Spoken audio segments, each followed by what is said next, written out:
हाँ, नमस्कार दोस्तों। मैं आप लोगों के बीच में हूँ और मैं अपनी बात जैसे कि मैंने बनाया था और मैंने लगाया भी था कि मैं किसानों के मुद्दे पर फेसबुक लाइव होऊंगा और किस तरह से देश में क्या माहौल चल रहा है, किस तरह की चीज़ें हो रही हैं, इस पे हम बात करेंगे। मैं जो है अपनी बात शुरू करने से पहले भगत सिंह को याद करना चाहूँ कि उसे ये फिक्र है हरदम कि नया तर्जे जफ़ा क्या है। उसे यह फिक्र है हरदम नया तर्जे जफ़ा क्या है। हमें यह शौक है देखे सितम की इंतहा क्या है। तो ये जो किसान बिल आया है या किसान बिल लाया गया है या थोपा गया है, उसके बारे में अगर हम बात करें तो वो एक तरह से अब सितम की इंतहा है। सितम की इंतहा इसलिए है कि किस तरह से आप देखेंगे कि अच्छे दिन के चपेट में धीरे धीरे करके एक एक वर्ग आता जा रहा है और अभी नया नया जो वर्ग आया है इनके चपेट में, अच्छे दिन के चपेट में, वो किसान है। किसानों के लिए एक बिल लाया गया, दो और एक अमेंडमेंट किया गया, 3 बिल लाए गए और कहा गया कि किसानों को आजादी के बाद दूसरी आजादी मिल रही है और अब से किसान की आमदनी बढ़ेगी। जैसा कि मोदी जी ने कहा था, हमारे देश के प्रधानमंत्री जी ने कहा था कि 2022 तक हम किसानों की आमदनी को दुगना कर देंगे। वो कहां तक पहुंचा ये किसी को पता नहीं है, लेकिन ये जो किसान बिल आया है इसके सहारे झूठ पे झूठ बोलने की कोशिश की जा रही है। मेरे पास ये तीनों बिल हैं और मैंने इसको अध्ययन किया इसका अच्छे से और मैंने कोशिश की फाइंड आउट करने के लिए कि इसमें किसानों के लिए क्या है। आपको आश्चर्य होगा ये बात जानकर, या आप जानते होंगे कि ये जो तीनों बिल हैं इसको फार्मर बिल के नाम से भले जाना जाए, लेकिन इसमें किसानों के लिए तो कुछ भी नहीं है। और पहली लाइन दूसरी लाइन से ही इसमें झूठ बोलना शुरू कर दिया गया है। तो जैसा कि मैंने पहले बोला कि ये किसके लिए आपदा है, किसके लिए अवसर है, ये समय बताएगा। लेकिन जो पहले से हमारे यहां इंस्टीट्यूशन बना हुआ था किसानों के मदद के लिए, किसानों के लिए, उसको इस बिल के द्वारा तोड़कर पूरी तरह से एग्रीकल्चर को कॉर्पोरेट के हवाले करने की कोशिश की जा रही है। अब जैसे ये 3 बिल हैं क्या, the farmer production trade and commerce promotion and facilitation bill 2020, जिसको हिंदी में कहते हैं कृषक उपज व्यापार वाणिज्य संवर्धन और सरलीकरण विधेयक 2020। दूसरा बिल है the farmer empowerment and protection agreement on price assurance and farm service ordinance 2020।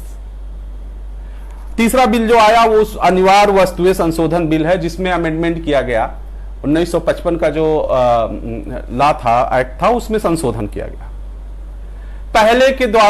पहला जो है फार्मर्स बिल, ये कहा जा रहा है कि जो एपीएमसी थी, जो हमारे यहाँ मंडी थी, आज से 60 साल से जो चीजें चली आ रही थी 1965 से, उसको हटा दिया जाएगा और दूसरी चीजें बनाई जाएगी। ये सब बात करने से पहले मैं एक जरूरी बात करना चाहूंगा। मैं यहां पर अगर हम देखें तो सिर्फ फार्मर बिल की बात नहीं है, यहां पे कॉन्स्टिट्यूशन वैल्यू की बात है, कॉन्स्टिट्यूशन स्पिरिट की बात है। क्या ये बिल जो था ये संसद के अधिकार में था कि वो उस पर कानून बना सकता था? एग्रीकल्चर से जुड़े हुए मुद्दे आर्टिकल 246 के जो 7 शेड्यूल है उसमें किस लिस्ट में आते हैं, यूनियन लिस्ट में आते हैं, स्टेट लिस्ट में आते हैं कि कॉन्करेंट लिस्ट में आते हैं, ये भी देखने की बात है। और अगर इस पे संसद को अगर कानून बनाने का अधिकार नहीं था, तो संसद अगर कानून बनाया है तो क्या, याद करिए मेनका गांधी वाला केस कि इमरजेंसी के समय कि जब इंडिया ने अडॉप्ट किया कि संसद के द्वारा सिर्फ कोई कानून बना देना इस चीज का परिचायक नहीं है कि वह संवैधानिक है, बल्कि संसद द्वारा भी ड्यू प्रोसीजर को फॉलो करते हुए संविधान कोई भी बिल या एक्ट बनाया जा सकता है, कानून बनाया जा सकता है। एक छोटा सा 5 मिनट में हम लोग ये देखने की कोशिश करेंगे कि क्या यह बिल संसद के अधिकार क्षेत्र में था, क्या संसद इसको बना सकता था।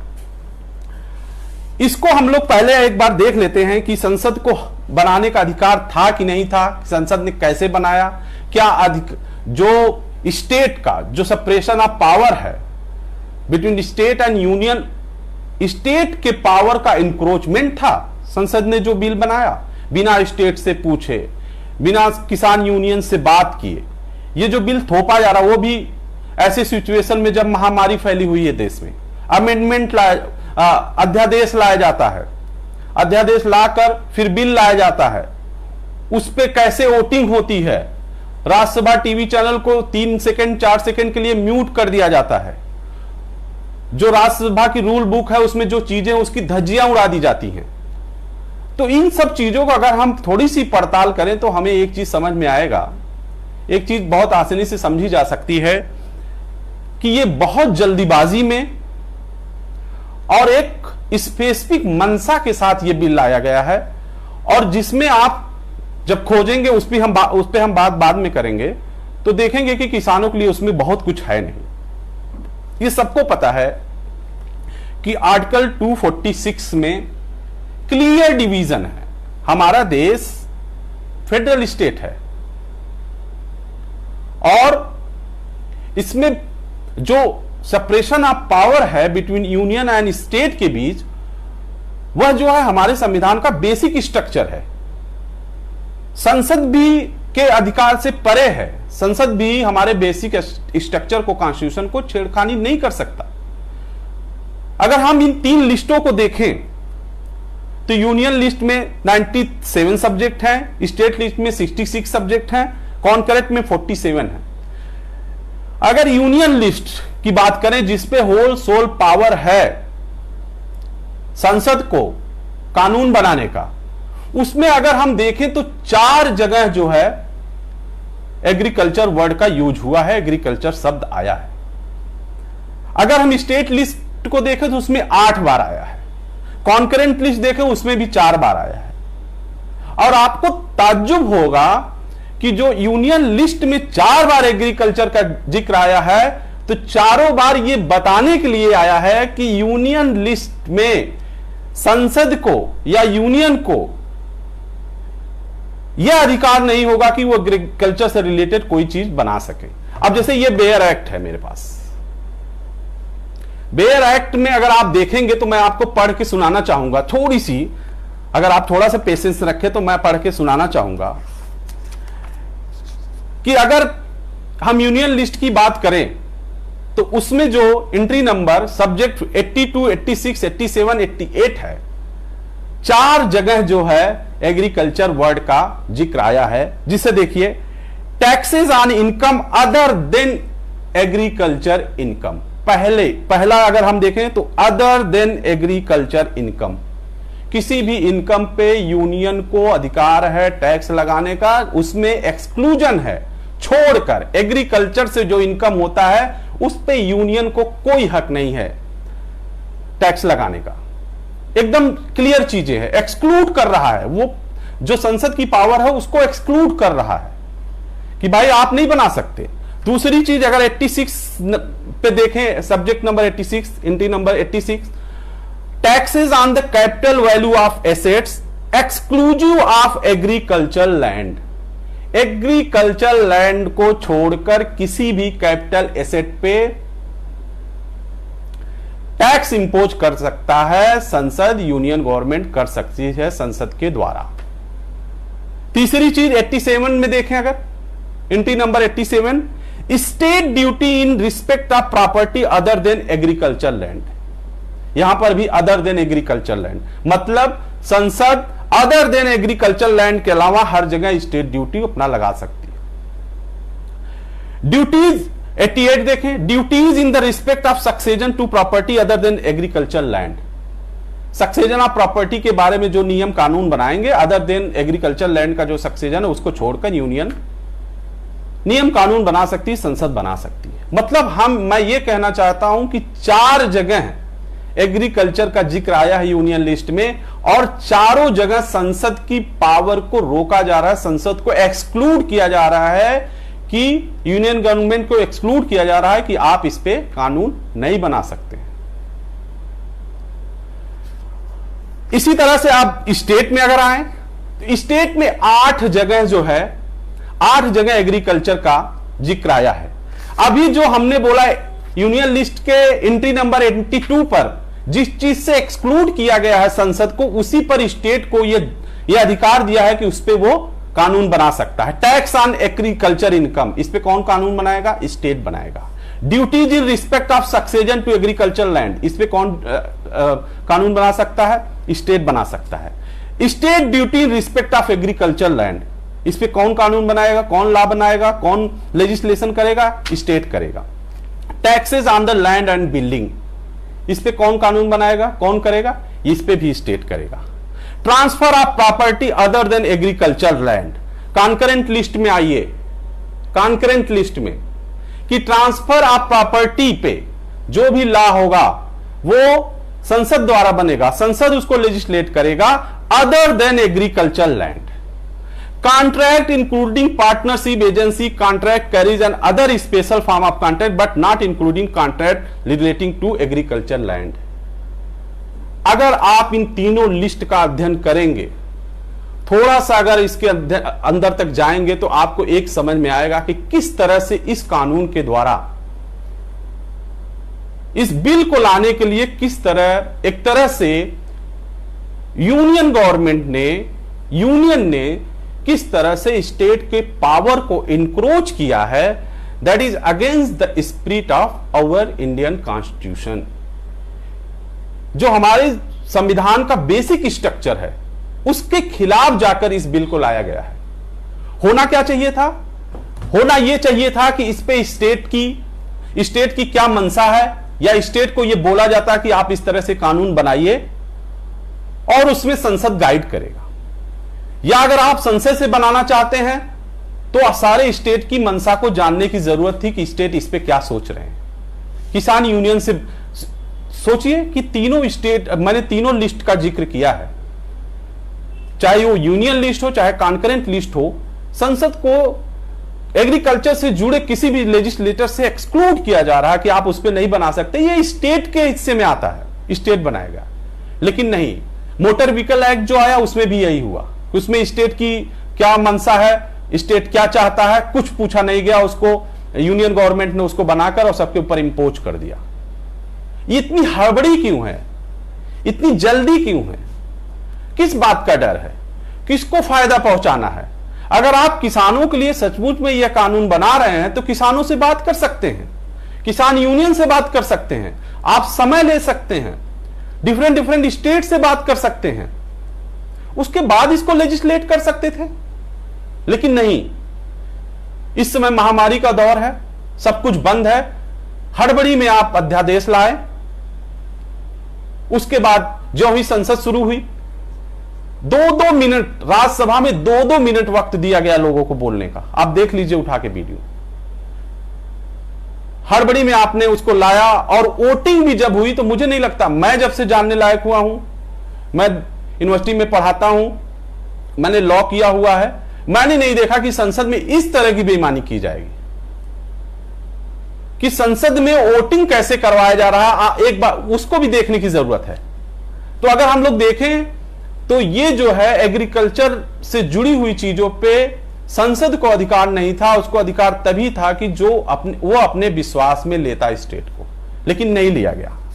अगर हम अब इसी दौर में हम लोग राज्यसभा की भी बात कर सकते हैं कि राज्यसभा में कैसे चीजें क्या की गई।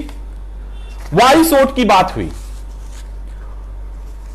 उपसभापति महोदय ने कहा कि हम वॉइस वोट से इस चीज को डिसाइड करते हैं कि कितने लोग किधर हैं। लेकिन उसमें जो राज्यसभा की रूल बुक है उसमें यह चीज क्लियरली है कि अगर एक भी मेंबर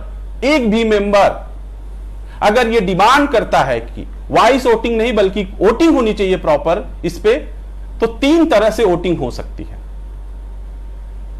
एक तो बोल के वोटिंग हो सकती है, एक तो बटन दबा के वोटिंग हो सकती है, दूसरा होता है कि दोनों हां कहने वाले ना कहने वाले अलग अलग लॉबी में चले जाएं।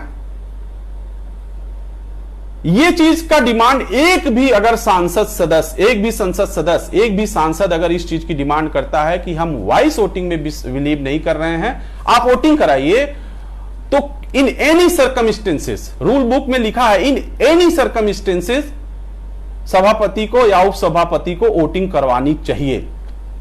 आप जब देखेंगे कि अभी भी यूट्यूब पे वो वीडियो पड़ा हुआ है, जब मेंबर इस चीज की डिमांड कर रहे हैं तो इस चीज को म्यूट कर दिया गया 3 सेकंड के लिए। राज्यसभा टीवी चैनल को, संसद को, एक तरह से कहिए तो संसद को, देश की सबसे बड़ी पंचायत को म्यूट कर दिया गया। और ये सब कुछ इसमें उपसभापति शामिल हैं, जिनसे ये उम्मीद की जाती है कि वो निष्पक्ष होगा, वो किसी पार्टी का आदमी नहीं रह जाता जब उस कुर्सी पे बैठता है। और लोग चिल्लाते रह गए कि भाई इस तरह से नहीं, रूल बुक दिखा रहे थे लोग, संसद सदस्य दिखा रहे हैं कि रूल बुक में साफ साफ लिखा है कि हम वोटिंग की डिमांड कर रहे हैं, तो आपको वोटिंग करवाने के लिए आप बाइंडिंग है आपके लिए ऊपर, लेकिन इस चीज पे नहीं हुआ और इस पे चोरी से वोटिंग हुई, एक तरह से चोरी की गई संसद में खुलेआम। और जब मीडिया चैनलों की बात देख रहे हैं आप, मीडिया चैनल क्या कर सकते हैं, किस तरह से मीडिया चैनल लगा हुआ है ये बताने में कि यह बिल जो है देश के लिए, किसानों के लिए आजादी लेकर आया है, इंडिपेंडेंस लेके आया है, और किसान बेवकूफ है जो वो सड़क पे विरोध कर रहा है। अगर किसान के हित में ये होता तो किसान से पूछा जाता, किसान से बात की जाती, लेकिन नहीं, कोई बात नहीं हुई। अब हम लोग, ये बातें हो गई, अब हम लोग थोड़ा सा इस बिल पे बात करते हैं। ये जो बिल है, ये बिल क्या है, इसमें क्या लेकर आया गया है, ये कैसे कि कुछ जो भाजपा के कुछ नेता कह रहे थे कि ये आजादी पत्र है, तो ये कैसे है, डॉक्यूमेंट ऑफ फ्रीडम कैसे है किसानों के लिए, जरा हम इस पे बात करते हैं, इसमें हम देखते हैं। और आपको यकीन होगा कि मैं जब पढ़ रहा था तो मुझे आश्चर्य हो रहा था कि इस बिल के जो 3-4 लाइन ही आप पढ़िए तो 3-4 लाइन के बाद ही झूठ बोलना शुरू कर दिया गया है। आप देखिए क्या कह रहे हैं, to provide for the creation of an ecosystem where farmer and trader enjoy the freedom of choice. पहली चीज फ्रीडम ऑफ चॉइस, दूसरी चीज क्यों चॉइस है, कंपटीशन बढ़ाना है। दूसरी चीज बोली जा रही है कि is to promote efficient, transparent and barrier free inter state and intra state trade and commerce of farmers products outside the physical premises of the market. Inter state और इंट्रा स्टेट की पहले बात तो तुम कौन सी इकोसिस्टम क्रिएट करना चाह रहे हो भाई? अगर तुम एक ऐसा इकोसिस्टम क्रिएट करना चाह रहे हो जहां फार्मर को, जहां देश के किसानों को, अन्नदाता को फायदा होना है, तो आपको इस हड़बड़ी में यह बिल लाने की क्या जरूरत थी? आप बात कर सकते थे, आप लोगों से बात करते, लोगों के नॉलेज में होता कि आप क्या लाने चाह रहे हैं, डिबेट होता, 6 महीने साल भर डिबेट होता, तब आप चीज लाते। आपको इस तरह से थोपने की क्या जरूरत थी? इकोसिस्टम की बात कर रहे हैं। इकोसिस्टम किसके लिए? फार्मर एंड ट्रेडर के लिए। अभी तक ट्रेडर के लिए इकोसिस्टम नहीं था, अब इस इकोसिस्टम में, एग्रीकल्चर के इकोसिस्टम में ट्रेडर को की एंट्री के लिए यह बिल आया है जो इसके लिए रास्ता बना रहा है। फ्रीडम ऑफ चॉइस देने की बात हो रही है।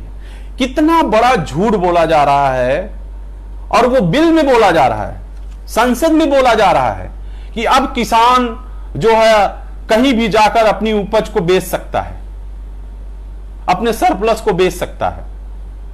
दिल्ली का किसान जाकर बंगलौर में बेच सकता है, बिहार का किसान हरियाणा में बेच सकता है। यह झूठ है। कभी भी किसी भी लॉ में, किसी भी सर्कुलर में कहीं भी किसानों के लिए यह रोक नहीं है कि वो अपना माल, अपना अनाज कहीं जाकर बेचने से उसको रोका गया हो।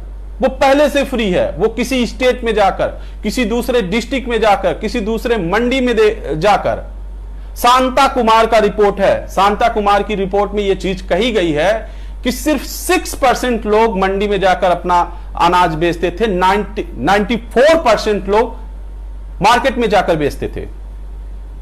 किसानों के लिए कभी कोई भी रिस्ट्रिक्शन नहीं लगाया गया कि उनको रोका गया कि वो दूसरे स्टेट में नहीं जाकर बेच सकते। ये रोक थी आड़ती पे थी, ट्रेडर पे थी कि वो इस स्टेट का आड़ती ट्रेडर उस स्टेट में जाकर नहीं बेच सकता। उसके लिए रास्ता खोला जा रहा है। किसके कंधे पे बंदूक रख के चलाई जा रही है? किसानों पर। तो यह है इकोसिस्टम क्रिएट करने की बात की जा रही है। इकोसिस्टम कैसे क्रिएट की जाएगी यह भी देखिए। दूसरी बात इसमें है कि जैसे मैंने बताया कि इंटर स्टेट की बात हो रही है, एपीएमसी को खत्म करने की बात की जा रही है, और जो प्राइवेट मंडीज होंगे उनके ऊपर कोई भी स्टेट, मतलब स्टेट को एक्सक्लूड किया जा रहा है। By whatever name no market fee cess or levy by whatever name called under any state APMC act और any other state law shall be levied on any farmer और trader. मतलब यह कहा जा रहा है कि state को जो मंडियां होंगी प्राइवेट, उस पर किसी भी तरह से कोई भी टैक्स लगाने का अधिकार नहीं होगा, वो फ्री होंगे। मतलब इतनी फ्रीडम, काश इतनी फ्रीडम कभी और किसी को दी जा सकती, किसानों को दी जा सकती। उनको एकदम छोड़ दिया जा रहा है कि आप जो बड़ी बड़ी मछलियां आएंगी, बड़े बड़े कारपोरेट घराने आएंगे, उनको स्टेट की तरफ से कोई रिस्ट्रिक्शन नहीं होगा। सोचिए कितना डायनेमिक कदम होगा ये हमारे देश के प्रधानमंत्री का कारपोरेट के लिए, कि कारपोरेट लोग आओ, एग्रीकल्चर में घुसो। मैं यही संसद से बैठकर, दिल्ली में बैठकर ऐसी व्यवस्था कर रहा हूं कि जब आप स्टेट में उतरोगे तो एक भी ऐसा कानून या स्टेट के पास इंस्ट्रूमेंट नहीं होगा जिससे कि आपको रोका जा सके व्यापार करने से, आप फ्री हैंड हो। तो इस तरह की चीजें बनाई जा रही हैं। कोर्ट को एक्सक्लूड कर दिया गया। क्या गया कि अगर कोई डिस्प्यूट एराइज होता है किसान और ट्रेडर के बीच में, तो वो सबसे पहले एसडीएम के पास जाएगा। एसडीएम जो है कॉन्सिलिएशन बोर्ड बनाएगा। अगर वहां से मामला नहीं निपट सका तो एसडीएम निपटाएगा, जो सब डिविजनल मजिस्ट्रेट से सब डिविजनल अथॉरिटी हो जाएगा। वहां भी नहीं निपटा तो कलेक्टर के यहां जाएगा, डीएम के यहां जाएगा। आप सोचिए कि किसान को कोर्ट तक नहीं छोड़ा जा रहा है। एसडीएम किसका आदमी होगा? वो स्टेट का आदमी होगा कि नहीं होगा? डीएम किसका आदमी होगा? वो स्टेट का आदमी होगा कि नहीं होगा? ये जो क्रॉनिक कैपिटलिज्म का कॉन्सेप्ट है उसमें क्या है? उसमें यही तो है कि एग्जीक्यूटिव बॉडी जो है, जो प्रशासनिक बॉडी है, उनसे जो एक नेक्सस बनता है, जो पॉलिटिशियन का नेक्सस बनता है, उसमें किसान मजदूर पिस के रह जाता है और उसको कुछ नहीं मिलता है। कैसे वो किसान इस डिस्प्यूट को ले जाएगा और एसडीएम उसके पक्ष में खड़ा होगा? मुझे ये बात नहीं समझ में आती कि किस तरह से उसको एक्सक्लूड किया जा रहा है कोर्ट में जाने से। ठीक है, आप ये कह सकते हो कोर्ट में जाता लंबा पड़ता, लेकिन आप यहां क्या करोगे? किसके हक में दोगे? कौन सुपरवाइज करेगा? किसानों का हक को कौन इंश्योर करेगा? लेकिन इसमें इसकी बात नहीं है। ये एक तरह से एक रास्ता बनाया जा रहा है कि जाओ आप लोग एग्रीकल्चर मार्केट में घुसो, कारपोरेट के बड़े बड़े लोगों, हम आपके लिए ऐसा रास्ता बना रहे हैं स्मूथ कि कोई ब्रेकर नहीं मिलेगा। किसी लॉ का ब्रेकर नहीं, किसी रेगुलेशन का ब्रेकर नहीं, स्टेट का ब्रेकर नहीं, एग्जीक्यूटिव ऑफिसर का ब्रेकर नहीं, कोई ब्रेकर नहीं। आपके लिए स्मूथ लैंड है, आप उसमें जाओ, लूटो, खाओ। दूसरी बात, ठीक है, सब डिविजनल मजिस्ट्रेट के यहां से भी अगर वो भगाया गया तो डीएम के यहां जाएगा। डीएम ऑर्डर लिखेगा, उसको इन्फोर्स कराएगा, जो उसका ऑर्डर होगा वो डिग्री की तरह होगा। अब कितना डीएम देगा, न्याय दे पाएगा, एसडीएम दे पाएगा? जो कि प्योरली स्टेट के आदमी होते हैं। एक सेकंड नहीं लगता किसी जिले के डीएम को यहां से वहां करने का। कोई लाइबिलिटी उनकी जनता के प्रति नहीं हो पाती, कोई अकाउंटेबिलिटी नहीं हो पाती, क्योंकि वो स्टेट के प्लेजर पर डिपेंड करता है कि वो किसी जिले में कितने दिन तक डीएम बने रहेंगे। और लाइन लगी हुई है, एक डीएम के पीछे 10 लोग बैठे हुए हैं कि वो हटे और मैं डीएम बनूं। तो इस तरह से अगर वहां तक नहीं मामला हो, ज्वाइंट सेक्रेटरी कैसे जाएगा किसान? ज्वाइंट सेक्रेटरी तक क्या करेगा वो? कैसे अपनी लड़ाई लड़ेगा, किसके सहारे लड़ेगा। और हम जो बहुत पढ़े लिखे लोग होते हैं, बिना देखे हम लोग मोबाइल पर ऐप जो है डाउनलोड करते हैं, अलाउ अलाउ अलाउ करके सारे एग्रीमेंट को हम लोग मान लेते हैं। LIC का एग्रीमेंट होता है, 10 पेज का एग्रीमेंट होता है, वो उस पर हमें साइन करा देता है। जब हमें लेना होता है LIC, तब हमें पता है कि ये चीजें दिक्कत हो रही है। तो ये लॉ इसलिए बनाया गया है। नो सूट, ठीक है, नो सूट प्रोसिक्यूशन और other legal proceeding shall be lie against the central government, state government और any officer of central government. इसमें कोई भी अगर सेंट्रल गवर्नमेंट, SDM, DM जो भी उसमें इन्वॉल्व होगा, उसके खिलाफ कोई केस नहीं किया जा सकता। मतलब उसकी लाइबिलिटी से उसको मुक्त कर दिया गया है कि आप पब्लिक अथॉरिटी की तरह काम कर रहे हो, तो आप अगर कोई गलती करते हो तो उसको सॉवरेन फंक्शन माना जाएगा और आपके ऊपर कोई कार्रवाई नहीं होगा। यहां पर उनको एक्सक्लूड कर, मतलब देखिए, मतलब कैसे क्या करता है लॉ, कैसे एक्सक्लूड करता है। देखिए जरा, वो ऐसे एक्सक्लूड कर रहा है कि कॉर्पोरेट के बिहाफ पर एग्जीक्यूटिव ऑफिसर अगर कॉर्पोरेट का फेवर करेगा, गलती का एग्जीक्यूटिव ऑफिसर की होगी, SDM को, DM की होगी, और उस SDM को, DM को इस बिल में प्रोटेक्ट किया जाएगा कि उसके खिलाफ कोई कार्रवाई नहीं की जाएगी। ये किस चीज की शुरुआत है, मुझे तो नहीं पता चलता कि इसमें किसान कहां एग्जिस्ट करेगा। और यहां पर देखेंगे कि जो अब सेक्शन कह लें या पॉइंट कर लें, इस बिल का जो पॉइंट नंबर 14 है, उसको जब आप पढ़ेंगे तो उसमें एक बहुत इंटरेस्टिंग बात है। The provision of this act shall have effect notwithstanding anything inconsistent therewith contained in any state APMC act or any other law for the time being in force। इसमें यह बात कही गई है कि यह बिल को ओवरराइडिंग पावर होगी। स्टेट के द्वारा बनाए गए किसी लॉ पे, APMC के द्वारा बनाए गए किसी रेगुलेशन पे, इस बिल को पूरा का पूरा ओवरराइडिंग पावर होगा। कहीं से भी स्टेट किसी भी चीज में हस्तक्षेप नहीं कर सकता। इसी बिल के थ्रू है अब सब कुछ चलना है। स्टेट मूक दर्शक बना रहे, जो लोकल लेवल पे समितियां थी वो मूक दर्शक बनी रहे। Bar of jurisdiction of civil court, no civil court shall have jurisdiction. Civil court इसमें मेंशन है 15 नंबर पे, no civil court shall have jurisdiction to entertain any suit or proceeding in the request of any matter the cognizance of which can be taken and proposed by the authority। कोई भी मामला इससे जुड़ा हुआ किसी भी civil court को यह अधिकार नहीं होगा कि उसको सुन सके। एक्सक्लूड किया जा रहा है उसको उसके पावर से। तो यह है इस बिल की चीजें। मोटिव क्या है, अगर इसको आप पढ़ो तो बड़ी बड़ी बातें लिखी गई कि इसका क्या है मोटिव, लेकिन वो ये किसके, मैं एक लाइन में अगर बताना चाहूं, मैंने जितना पढ़ा, बहुत समय भी नहीं होता कि मैं यहां पर इतना बातें कर सकूं, लेकिन एक लाइन में बताऊं तो यह बिल किसानों के लिए नहीं है, कारपोरेट के लिए है। यह बिल कारपोरेट के लिए रास्ता खोल रहा, बस किसानों के कंधे पर रखकर बंदूक चलाई जा रही। और मीडिया, कारपोरेट का मीडिया इतना हावी है कि बहुत आसानी से झूठ को फैलाया जा रहा है, लेकिन हम लोग देख नहीं पा रहे। दूसरा झूठ, यह दूसरा कानून, दूसरा बिल, इसमें क्या है, कॉन्ट्रैक्ट फार्मिंग को लीगलाइज किया जा रहा है, चोरी को लीगलाइज किया जा रहा है, कोर्सन को लीगलाइज किया जा रहा है, अनडू इफेक्ट को लीगलाइज किया जा रहा है। कैसे? किसानों को इस बिल में यह बोला जा रहा है कि आप किसान जो कॉन्ट्रैक्ट फार्मिंग, जो बड़ी बड़ी कॉर्पोरेट आएगी उनसे कॉन्ट्रैक्ट करके और उनसे अपनी लाइजनिंग कर सकता है कि वो कितना पैसा लेगा, पहले से सब कुछ डिसाइड होगा। लेकिन आपको यह पता होना चाहिए कि हिंदुस्तान में लगभग 80% बड़े किसान ऐसे हैं कि जो किसी न किसी बटाई पे या किसी न किसी चीज पे वो खेती हो रही है। हमारे गांव में खुद है, कम से कम आधे लोग की जमीन पे दूसरे लोग खेती करते हैं। वो मुल्जमानी कॉन्ट्रैक्ट होता है, जो उसको बटाई पे खेती करना कहते हैं, अधिया पे खेती करना कहते हैं।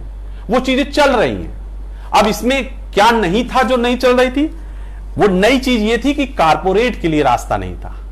अभी तो म्यूचुअल चीजें चल रही थी, लेकिन कारपोरेट के लिए जो रास्ता बनाना था उसको इस बिल ने बना दिया कि कैसे आप कॉन्ट्रैक्ट करोगे किसान से और किसान कैसे आपके चंगुल में आएगा। आप जिस चीज की चाहोगे खेती कराओगे, जैसे चाहोगे खेती कराओगे, जब जो कॉन्ट्रैक्ट में जो चाहोगे लिखवा लोगे। 20 पेज का कॉन्ट्रैक्ट होगा, उस पे किसान कितना पढ़ा लिखा होगा, कितना अनपढ़ होगा, कौन उसकी हेल्प करने के लिए होगा, कौन मदद करने के लिए होगा, कौन उसको समझाने के लिए होगा। लेकिन नहीं, वो आप उससे कॉन्ट्रैक्ट कर सकते। जो लोकल लेवल पे करता था उसको अब लीगलाइज कर दिया गया, ताकि कारपोरेट के बड़े घराने इसमें आ सकें। और इसमें किसके किसके बीच कॉन्ट्रैक्ट है? Farmer and sponsor. जैसे आईपीएल का स्पॉन्सरशिप कौन खरीदता है? पेप्सी खरीद ले, कोको कोला खरीद ले। इसमें वर्ड यूज किया गया है स्पॉन्सर का, कि जो फार्मर है और उसका जो स्पॉन्सर होगा, जो उसकी खेती को स्पॉन्सर करेगा, उसके बीच कॉन्ट्रैक्ट होगा। और स्पॉन्सर के बीच जो कॉन्ट्रैक्ट होगा, कॉन्ट्रैक्ट वर्ड भी नहीं यूज है, एग्रीमेंट वर्ड यूज है। कॉन्ट्रैक्ट वर्ड और एग्रीमेंट वर्ड में डिफरेंट है। तो कॉन्ट्रैक्ट वर्ड ज्यादा लीगल है और ज्यादा सर्टेन चीजें होती हैं। मुझे याद नहीं आ रहा है, बहुत बड़े विद्वान ने कहा था कि कॉन्ट्रैक्ट कभी भी सेम लेवल, सेम पार्टीज के बीच नहीं होता है, और ये सच्चाई है। स्पॉन्सर और थर्ड पार्टी भी उसमें हो सकती है। Production agreement where the sponsor agree to provide farm service either fully partially and bear the risk of output. किस आधार पर? जैसे बहुत से देश के एग्रीकल्चर इकोनॉमिस्ट ने, लोगों ने पूछा कि क्या देगा, किसान की कौन सी चीज ले जाएगी? किसान से उसके खेत का कागज लिया जाएगा, या कचहरी में जाकर स्पॉन्सर जो होंगे, बड़ी बड़ी कंपनियां होंगी, इनके खेत के कागज देखेंगी? उसको किस आधार पे ये कॉन्ट्रैक्ट होगा? मतलब कुछ तो देखेंगे ना, कि ऐसे जाएंगे और तुम्हारा खेत देखेंगे इतना था, और जब स्पॉन्सर जो होगा इतना बेवकूफ नहीं होगा, वो पूरी चीज को इंश्योर किए बिना तो कहीं जाएगा नहीं। हां, तो इसमें क्या है कि दो लोगों के बीच में कॉन्ट्रैक्ट होगा, स्पॉन्सर और फार्मर के बीच में। कितने पीरियड के लिए हो सकता है? एक पूरा एक सीजन खेती के लिए हो सकता है, या फिर 5 साल के लिए हो सकता है। ठीक है। और इसमें वो चीजें उस क्वालिटी का, जैसे कि मैं पढ़ दूं, the parties entering into farming agreement में require as a condition that such mutually acceptable quality, कौन सी क्वालिटी का प्रोडक्शन तुम्हारे खेत का होगा, उसी के अनुसार पर यह कॉन्ट्रैक्ट होगा। किसान को बताना होगा कि भाई हम इस लेवल के क्वालिटी का हम प्रोडक्शन करेंगे, उसी आधार पे आप जो है ये कॉन्ट्रैक्ट बनेगा, पहले से किसान को बताना होगा। Grade and standard shall be mentioned and certified during the process of cultivator rearing or the time of delivery by the third party। मतलब ये कॉन्ट्रैक्ट होने से पहले ये सब चीजें इसमें सारी की सारी चीजें होंगी। क्वालिटी के बारे में, ग्रेड के बारे में, स्टैंडर्ड के बारे में एक एग्रीमेंट होगा जो म्यूचुअली दोनों लोगों के बीच में बनेगा। ये सब तो ठीक है। और इसमें एक चीज मैं पढ़ रहा था तो मुझे मतलब थोड़ा सा आश्चर्य हुआ कि लूप होल कैसे छोड़े जाते हैं इसमें। आप देखिए कि जो इसका एंट्री नंबर 6 है, या सेक्शन कह लीजिए 6 है, वहां पर है स्पॉन्सर में before accepting the delivery any farming product inspect the quality और any other features of such produce as specified in the farming agreement. कि डिलीवरी लेने से पहले जो कारपोरेट होगा, जो कंपनी होगी, जो स्पॉन्सर होगी, जिस क्वालिटी की बात कॉन्ट्रैक्ट में हुई थी उसको चेक करेगा। चेक करने के बाद क्या करेगा? अगर उस क्वालिटी की नहीं है तो मान लीजिए किसान ने कहा कि हम बहुत अच्छी क्वालिटी की आलू पैदा करेंगे, और जब डिलीवरी लेने गया कंपनी का आदमी तो उसने बोला कि अरे आपकी क्वालिटी इस लेवल की है नहीं, क्या किया जाए? इसको इस डिस्प्यूट को कैसे क्रिएट, अगर ये क्रिएट होता है तो इसको कैसे नलिफाइड किया जाएगा? तो क्या स्पॉन्सर उसके डिलीवरी को लेने से इनकार कर सकता है? कोई जिक्र नहीं है इसमें।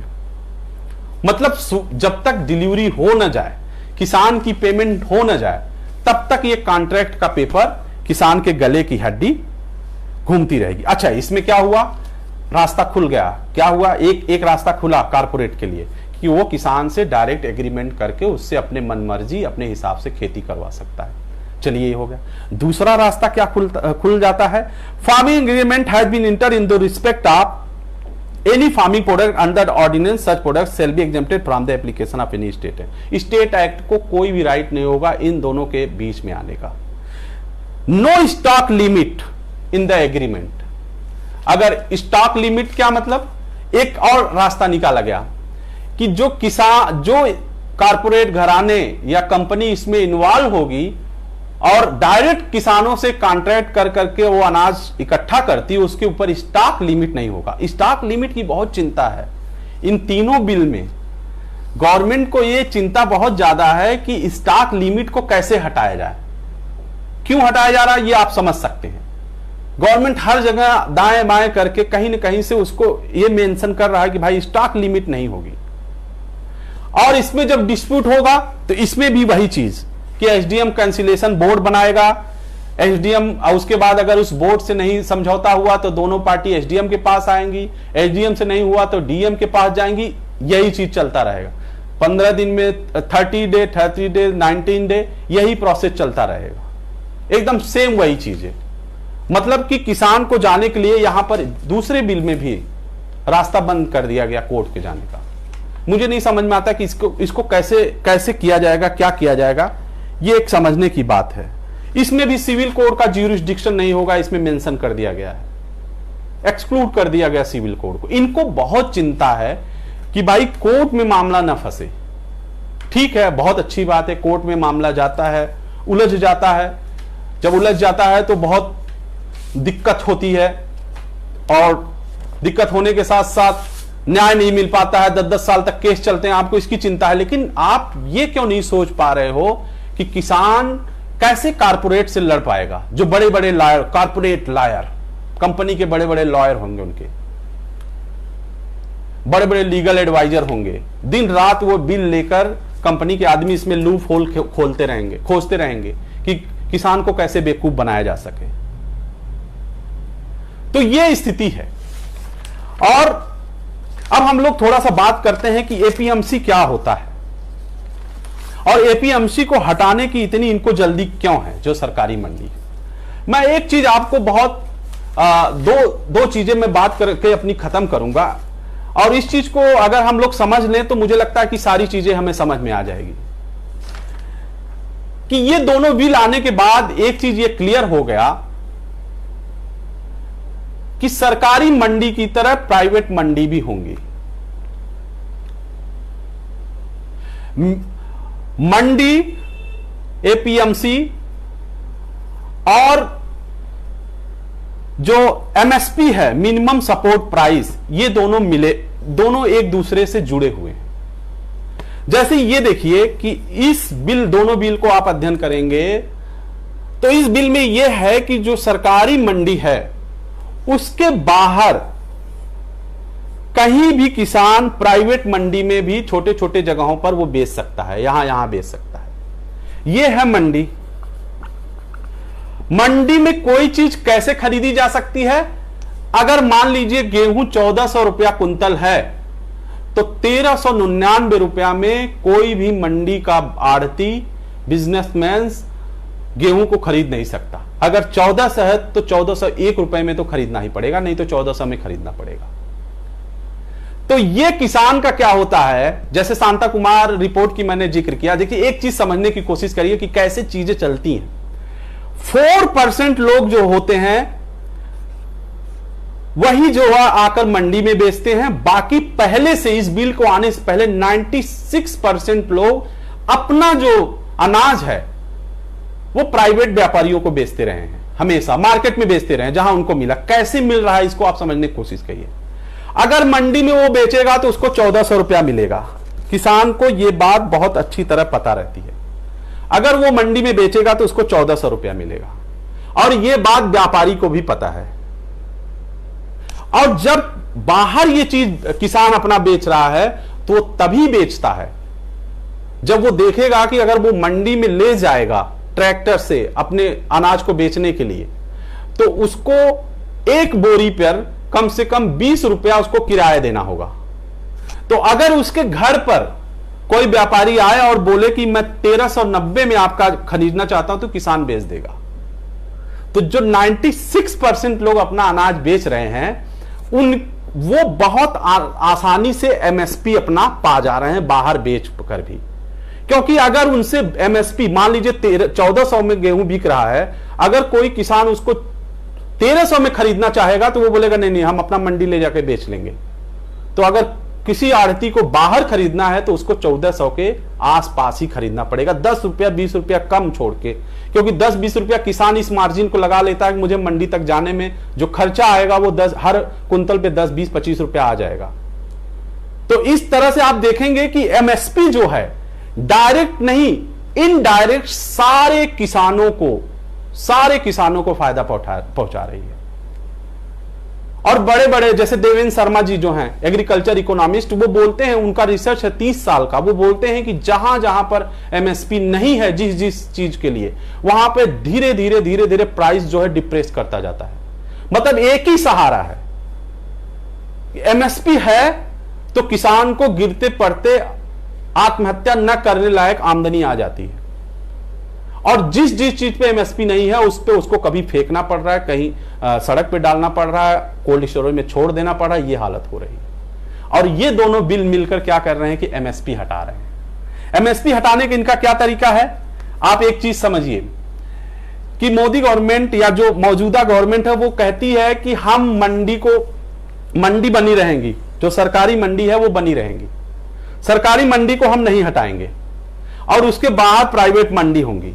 सरकारी मंडी में आपको अनाज बेचने पर 6%, बेचने खरीदने वाले को 6% टैक्स गवर्नमेंट को देना पड़ता है। अगर आप अपना अनाज मंडी में बेचते हैं 100 रुपए में, तो उसको मतलब 6% आप छोड़ दीजिए तो आपको 96 रुपया मिलेगा। इस बिल से क्या हुआ है कि जो बाहर प्राइवेट मंडी होंगी उसमें कोई टैक्स जो है स्टेट या सेंटर नहीं लेगा।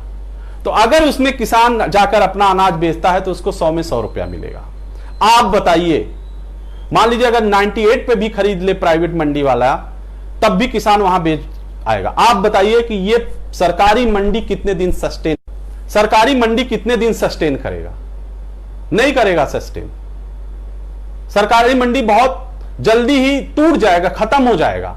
और जब सरकारी मंडी खत्म हो जाएगा तो जो एमएसपी है, जो असली खेल समझने की कोशिश, सरकारी मंडी खत्म होते ही एमएसपी का जो है वो खेल खत्म हो जाएगा, एमएसपी नहीं मिलेगा। और ये एमएसपी हटाने का एक जुगाड़ बनकर ये रह जाएगा। एमएसपी को हटाने का ये पहला कदम है, ये सब तीनों बिल, कि किसी तरह एमएसपी से मुक्ति मिल जाए। एक चीज और वहां पर मैं बात कर लूं कि क्या ये जो लाया जा रहा है ओपन मार्केट, लोग कह रहे हैं कि 1991 में जिस तरह से ओपन मार्केट हुआ था उसी तरह कृषि में, एग्रीकल्चर में ये ओपन मार्केट आ रहा है, लिबरलाइजेशन हो रहा है और अब जो है मार्केट खुल जाएंगे, किसान मालामाल हो जाएगा। नहीं, ऐसा नहीं है। क्या ये जो ओपन मार्केट का कॉन्सेप्ट आ रही कहां से लिया गया है? ये लिया गया है अमेरिका से, ये लिया गया है यूरोप से। और आपको जानकर हैरत होगी कि एपीएमसी जो है सरकारी मंडियां बिहार में 2006 से खत्म कर दी गई। और जब खत्म की गई थी तो बोला जा रहा है कि अब बिहार में किसानों, मंडियों में प्राइवेट लोगों का इतना ज्यादा आना होगा, बड़ी बड़ी कंपनियां आएंगी कि बिहार जो है पंजाब को पीछे छोड़ देगा। लेकिन बिहार का क्या हुआ? आज ये स्थिति है, आप उठा के पढ़ लीजिए। बड़े बड़े इकोनॉमिस्ट ने इस पे लिखा है कि बिहार की यह स्थिति हो गई है कि वहां पर एमएसपी न मिलने की वजह से जो गेहूं चावल के किसान हैं, व्यापारी हैं, वो अपना माल बेचने चुपके से, चोरी से हरियाणा या पंजाब आते हैं, क्योंकि उनको वहां पर दाम नहीं मिलता। पूरी एक पीढ़ी बिहार में बर्बाद हो गई और बिहार से सबक नहीं सीखा जा रहा है। उसी मॉडल को अब पूरे देश में लागू किया जा रहा है। आप ये समझिए कि अमेरिका में क्या है। अमेरिका में आप जो हम सोच रहे हैं, जिसकी शुरुआत कर रहे हैं, उससे 50 गुना ज्यादा स्टैंडर्ड की चीजें वहां अवेलेबल है। अगर आप वहां पर देखें तो यूएसए में ओपन मार्केट का कॉन्सेप्ट 7 दशकों से चल रहा है। कोई एमएसपी नहीं है, कोई सरकारी मंडी नहीं है, कॉन्ट्रैक्ट फार्मिंग है वहां पर पहले से ही। वॉलमार्ट जैसे बड़ी बड़ी कंपनियां उसमें लगी हुई हैं। कोई स्टॉक लिमिट नहीं है, इंफ्रास्ट्रक्चर गजब का है, कमोडिटी ट्रेनिंग सेंटर का जो सबसे बड़ा दुनिया में है, शिकागो में है। इन सब के बाद सोचिए 7 दशक से ये चीजें जो हम यहां अपने यहां लेकर आ रहे हैं इस बिल के थ्रू, ये चीज 7 दशक से अमेरिका यूरोप में चल रही है। आपको जानकर आश्चर्य होगा कि पिछले जब से ये चीजें आई हैं, अमेरिका की कृषि कभी उभार नहीं पाई है। अगर सब्सिडी ना हो तो किसानों की हालत खराब हो जाए। सर्वे है कि अमेरिका के रूरल एरिया में सुसाइड जो है वो 40% ज्यादा है अर्बन एरिया से। वहां पर गजब का डिप्रेशन, भयानक डिप्रेशन है कृषि में। वही हालत यूरोप में है। यूरोप में भी यही हालत है। अगर उनको सब्सिडी ना मिले, उनका जो इंपोर्ट एक्सपोर्ट तक है कृषि का, वो भी सब्सिडी के ऊपर डिपेंड है। अगर सब्सिडी ना मिले, कि पिछले कुछ दिनों का यह रिपोर्ट था कि $246 बिलियन सब्सिडी पूरे दुनिया में किसानों कृषि में दी जाती है, उसका अकेले 100 बिलियन सिर्फ यूरोप में जाता है। आप अंदाजा लगा लीजिए। हमारे देश में अगर एक किसान को ज्यादा से ज्यादा $200 सब्सिडी मिलता है, जो किसान हमेशा ये कहा जाता है कारपोरेट के द्वारा, कारपोरेट मीडिया के द्वारा, कारपोरेट के दलाल बुद्धिजीवियों द्वारा, जो बड़े बड़े इकोनॉमिस्ट बनते कर सब्सिडी हटाया जाए, सब्सिडी हटाया जाए, इससे नुकसान हो रहा है। $200 दिया जाता है ज्यादा से ज्यादा एक किसान को। और अमेरिका में कितना दिया जाता है? $60,000 फॉर ईच फार्मर। $60,000 तक का उनको, कम से कम $60,000 उनको सब्सिडी एक एक किसान को मिल रही है एक साल में। सोचिए उनका कैसे चला। और उनके यहां 7 दशक से वो ओपन मार्केट, कॉन्ट्रैक्ट फार्मिंग, फलाना ढिकाना, ये सब कुछ चल रहा है। क्यों थोपा जा रहा है? जो दुनिया में असफल हो गया, जो मॉडल यूरोप में असफल हो गया, फ्रांस में सुसाइड बढ़ रहा है एग्रीकल्चर सेक्टर में, अमेरिका में बढ़ रहा है, यूरोप की हालत खराब है, बिहार में ये चीज आप 14 साल पहले करके देख ली, वहां पर हालत खराब है, तो फिर इन चीज को क्यों थोपा जा रहा है? ये बहुत बड़ी महत्वाकांक्षा थी कारपोरेट की कि कैसे वो कोई गवर्नमेंट ऐसी आए जो उनको फेवर करे और वो कृषि सेक्टर में जाकर किसानों का जो बचा खुचा खून है वो भी चूस लें। तो ये सब चीजों को अगर आप देखेंगे तो आप क्यों एश्योर प्राइस नहीं मिलना चाहिए भाई? किसान की क्या गलती है? किसान को यह क्यों नहीं पता होना चाहिए कि उसकी गेहूं इस बार 1450 1460 कितने में बिकेगा, उसका चना 2000 में या 5000 में बिकेगा? क्यों एश्योर नहीं होना चाहिए? आप छोटा सा शैंपू लेते हैं, उस पर लिखा रहता है ये कितने रुपए का है। कंपनी कोई भी चीज बना रही है, उस पर लिख रही कि वो इतने चीज का बिकेगा। तो किसान अगर पैदा कर रहे हैं तो उसको एश्योर प्राइस क्यों नहीं मिलना चाहिए? आखिर में किस बात के लिए वेलफेयर स्टेट है? क्या आप किसानों को मरने के लिए छोड़ देंगे? किसके भरोसे छोड़ देंगे? अगर इतना ही मार्केट का महत्व था तो 96% लोग अपना अनाज पिछले 6-7 दशक से मार्केट में बेचते आ रहे हैं। आपके पार्टी के आदमी थे शांता कुमार, उनकी रिपोर्ट में यह बात लिखी हुई थी। तो 4% लोग और मार्केट में बेचने लगेंगे तो उससे क्या बहुत बड़ी क्रांति आ जाएगी? नहीं आएगी क्रांति। आप झूठ बोल रहे हैं, बहुत बड़ा झूठ बोल रहे हैं कि किसान यहां भी बेच लेगा, किसान वहां भी बेच लेगा। अरे किसान कब कहां नहीं बेच पा रहा था, लेकिन झूठ बोला जा रहा है। क्यों भाई? हमको एमएसपी से क्यों मरहूम किया जा रहा है किसानों को? एक चीज है जो किसानी को किसी तरह थामे हुए है, किसी तरह संभाले हुए है, एमएसपी है, उसको भी आप खत्म करने की रोज जुगाड़ खोज रहे। बड़े बड़े सार्क मछली आ जा, अभी छोटे छोटे मछलियां थी, अब बड़ी मछली आ जा, सार्क मतलब चोरी बंद करके आप डाका डलवाने के चक्कर में पड़े हो। कि अभी जो किसान क्षेत्र में, एग्रीकल्चर क्षेत्र में मंडी की समितियां छोटी छोटी चोरी करती थी, आड़ती छोटी छोटी चोरी करते थे, किसानों का उससे बड़ा नुकसान होता है। अब चोरी आप छुड़वा के बड़े बड़ी कंपनियों को ला रहे हैं ताकि वो किसानों के हक पे डाका डाल सके। यही ना अंतर है। और यही लोग कह रहे हैं भाई, जो अमेरिका में फेल हो गया, यूरोप में फेल हो गया, बिहार में फेल हो गया। आपके बिहार में कहा जा रहा था 2006 में कहा जा रहा था कि बिहार पंजाब से आगे निकल जाएगा, हरियाणा को पीछे छोड़ देगा, चमक जाएगा बिहार। क्या हुआ? बिहार एक पूरी पीढ़ी बर्बाद हो गई। और जो एक वर्ड है जिसको बहुत बड़े एग्रीकल्चर इकोनॉमिस्ट हैं एग्रीकल्चर रिफ्यूजी वर्ड यूज करते हैं, और इस बार वो एग्रीकल्चर रिफ्यूजी वर्ड जो है वो समझ में आया कि बिहार किसानी इतनी बर्बाद हुई कि वहां का आदमी जब निकला, लॉकडाउन में लौटने वालों में 8 करोड़ लौटने वालों में मुझे लगता सबसे ज्यादा लोग बिहार के रहे होंगे। क्यों? क्योंकि वहां से ये हमारे पिछले जो है आरबीआई के गवर्नर की ये स्टेटमेंट था कि हमको ऐसी पॉलिसीज बनानी चाहिए जिससे कि किसान गांव से निकलकर मार्केट में आए। बाजार में आए, शहर में आए, ताकि हमको चीप लेबर मिल सके। ये तो इनके दिमाग की डिजाइन है। वो किसानों को दिहाड़ी मजदूर बनाना चाह रहे हैं और वो चीजें इन्हीं सब चीजों से होंगी।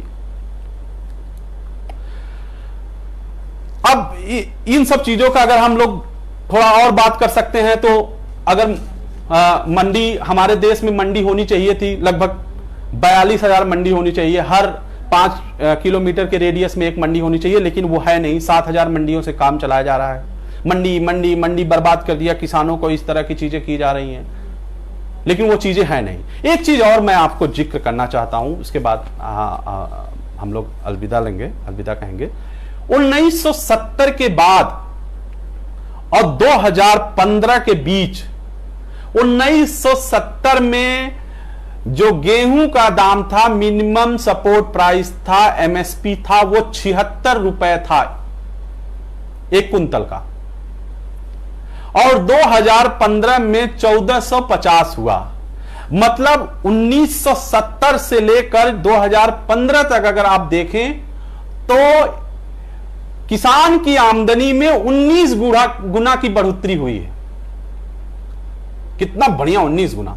जरा अपना देख लीजिए, जरा टीचर देख लें, जरा गवर्नमेंट सर्विस करने वाले देख लें उनका कितना बड़ा है। और आप देखेंगे कि अगर जो स्कूल के टीचर होते हैं, अगर उनका देख लें, उनका बेसिक और डीए मिला लें तो 120 से 150 गुना उनकी आमदनी बढ़ी है। प्रोफेसर की हालत और है। प्रोफेसर की हालत यह है कि कॉलेज और यूनिवर्सिटी के प्रोफेसर की 150 से 170 गुना, अगर उनका डीए और बेसिक जोड़ा जाए, 170 गुना आमदनी बढ़ी है। स्कूल टीचरों का तो 280 से 300 गुना बढ़ा है। सोचिए, जो 300 रुपया पाते थे 1,30,000 रुपया पाने लगे आज। तो और किसानों को कितना बढ़ा है? 19 गुना। ये जानबूझकर किसानों को हमेशा दबाया गया, जानबूझकर उनको दबाया, उनके कंधे पर सवार होकर देश को रन करने की कोशिश। और ये क्यों किया जा रहा है? क्योंकि बड़े बड़े जो लोग हैं, बड़े बड़े कॉरपोरेट हैं, उनका दबाव है। हमेशा किसानों का दबाव है। क्यों दबाव है? कि कृषि को इतना अनप्रॉफिटेबल बना दो कि किसान छोड़कर चीपर लेबर में कन्वर्टेड हो जाए, वो दिहाड़ी मजदूर बन जाए, वो शहर में पलायन कर जाए और यहां पर उसको मजदूर के तौर पर, चीप लेबर के तौर पर उसको यूज किया जा सकता है, एक तरह से फ्री लेबर के तौर पे बड़ी बड़ी कंपनियां उनके नाम पर ग्रो कर सकें।